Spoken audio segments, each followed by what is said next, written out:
mentioned leveraged ETFs before. I wonder if you want to dig into that a little bit. Yeah. So I'm a big fan of leverage. And I guess for those that are unsure of what leverage is, just think of it as like your home loan. You put in a deposit and then you get a loan from the bank to give you, you put in 100,000, but you actually get to go out and buy $1 million property. And so what you're putting in is amplified by the loan that the bank gives you.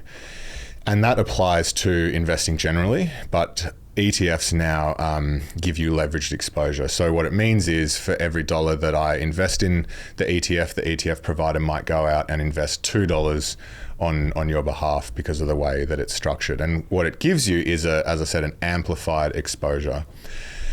They do come with a lot of risk though, because some of them are 2 times exposure, 3 times exposure. And what that means is, let's say, the ETF goes up 5% in one day. If you have 2 times, it's going to go up 10%. If you have 3 times, it's going to go up 15%. Now that sounds awesome. And you can make a lot of money doing that. But with leverage, it goes the other way as well.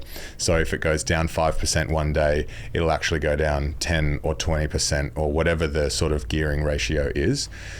So it's something that you need to be very, very clear on why it is in your portfolio, and you need to be very conscious of the impact that it can have on your total returns. There are some products that are available at the moment that have very moderate gearing, and I think it reflects the demand from retail investors at the moment to kind of get into these interesting sort of more sexy ETFs, I would say. But just be careful, because now you're seeing crazy leveraged ETFs out there. You've got leveraged Bitcoin. Like, why would you want to go leveraged Bitcoin? 3 times leveraged Bitcoin. Bitcoin can rip 30% in one day. Yeah. Like, you would be up and down. You'd be a roller coaster. Leveraged Tesla. You name it. There are plenty out there. So buyer beware and really understand what you're buying. And whose money is it? At the end, like, it's your money, but as I said, whilst it can be incredibly fun on the way up, you can lose it very quickly on the way down. For example, I have 2 leveraged ETFs. One is leveraged to the US, one is leveraged to the Australian market. And over the liberation period, I watched it create tens of thousands a day, 30-40% drawdown. And if you're in a position where A, you've invested money that shouldn't be in the stock market altogether, or B, you've invested your deposit for a house, for example, or you didn't really understand the impact that could have, seeing your portfolio drop 40% in 24 to 48 hours could be life-changing. Like, it could really impact you. How did it feel when it happened to you? Well, luckily I was like, oh my God, no. So luckily I'd been through it before with COVID, and for me, very long-term time horizon here. And the thing that I always remind myself is there is not a 20-year period in the US market particularly. There is no 20-year period that you could find where from beginning to end you would have lost money. And also, we would look back at any market crash and wish we'd bought more. And so for me, like, sure, the market ripped and my portfolio absolutely cratered, and I was like, this sucks, this hurts. But like, I'm fortunate enough to have been doing this podcast a while to know that it's not the be all and end all. And if anything, it's not only going to recover, but it's going to continue to recover and go to all-time highs at some point in the future. So for me, I understood what was happening in my portfolio, but if you just bought them blindly and seen the pullback, you could have had a different, I guess, feeling of what investing is.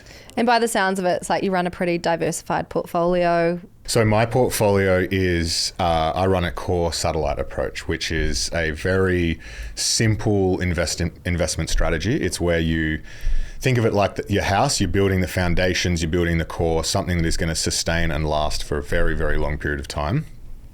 And that's done using index ETFs. And so I split mine in four. I have an index ETF that tracks the US and one that tracks Australia. Both of those are leveraged.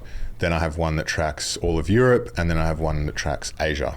So really what I've got there is 4 ETFs that have global exposure. It doesn't matter if I guess the advantage of that is if US is doing really well and Asia's not doing so well, they kind of balance each other out, and vice versa. At the moment, we're seeing US pull back a bit, Europe's going really well. And so as a whole, my portfolio kind of like acts as like the bedrock of my investments, which then gives me the enjoyment or the security in some way to take the remaining 20% and invest it in some of the thematic ETFs. So for example, I've got one that just tracks tech companies here in Australia. We've got some great tech companies, but I don't want the banks, I don't want the miners, I don't want retail, I just want tech. So one that tracks tech, I've got one that tracks semiconductors, as I've said, and then a few individual stocks. So the idea with that part of the portfolio is that you can have a bit of fun, hone your craft in investing in individual stocks, but also try and beat what you're doing in the core. But I know that because it's only 20%, if I suck and that does really poorly, I've still got 80% in what I know and believe is going to be a very good long-term investment. Yeah, it's so great. I always think of it as like the garnish, or it's like that's just your taste. Like that's the stuff that makes your portfolio unique to you and interesting to you. And yes. But that strong foundation is like, I like a good sleep at night is priceless. So I just like never invest in a way that would ever like contribute to a sleepless night if something was whatever was happening. And that all comes, it's a good point. Like you can, we see a lot of portfolios come through the community, and some people might have crypto as their garnish, or they might have just stocks from Europe as their garnish. And it's a good way to put it. Yeah. What makes it interesting? Yes, And I should say as well though, if you're just starting, you don't need to worry about the garnish. Like you don't have to do that. You can just have a core as your investment portfolio, and that's it. You can just choose index ETFs and away you go. So don't feel like you need to add a little bit of flavor and spice. But if I find what a lot of people do is they'll start with the core, get comfortable that, hey, I haven't lost all of my money. I'm starting to get interested in this. Oh, you know what, I might experiment around the sides. Yeah, awesome.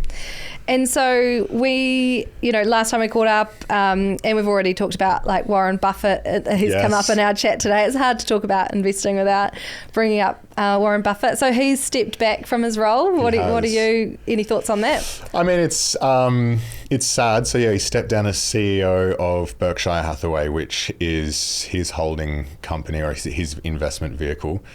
We did a segment on it recently, and he has delivered 5.5 million% since. Oh my gosh. 5.5 million% since he started Berkshire back when he was mid-30s or whatever it was, which is just an incredible investing story.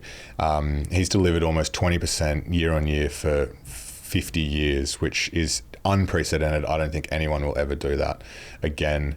So for him to be stepping out of the investment ecosystem, I think we're definitely going to miss him, because he has provided so much value to me, to Alec, the other half of Equity Mates, to a lot of people around the world, really. His investment letters that he does every year, the books that he's written, like just full of wisdom. So it will be sad to see him go, but I think what he's built, the company is enduring beyond obviously himself. He's got someone, his sidekick, stepping in to continue running Berkshire, and I would be surprised if that immediately changes overnight. But I think the biggest thing I've learned from him and Charlie, his co-founder, was it just goes to show what, like, staying mentally active for as long as possible, I think, has serious positive implications on your health and your lifespan. Charlie died at 99. Warren's going to turn 95 this year. And they both, Warren is still, and Charlie was until the day he died, so mentally active in investing. And I'm not saying it has to be investing, but I think one of the big things I reflect on both of those is just staying engaged and staying mentally active. I think is something that I will remember them both by, for sure. Yeah, awesome. And I think the other thing is, like, it really breaks the mold around, like, you know, I think one of the world's most successful investors, but yet the approach is so kind of simple and easy to understand, you know, and it's often like this cool, calm voice, which hence the wisdom. Like everyone's got their favorite quote. Yes. And I think it's that thing that goes, hey, it's not just good beginner advice. It's just good investing. You know, it's just life advice. Like, you know, the course that like all these different ways of approaching investing, dollar cost averaging, you know, these things. It's not just when you get started, it's actually, you know, these are really good tools that can lead to really great successful. I agree. Like, I think he's been a really good person. Like net positive. Like so, like life lessons, business lessons. And I think to tie it back to ETFs is he's realized over his 50 years of investing that the best investment really for long term is the index ETF. So much so that he's said that 95% of his wealth when he dies, which is hundreds of billions of dollars, is going to be put into a low-cost global index fund.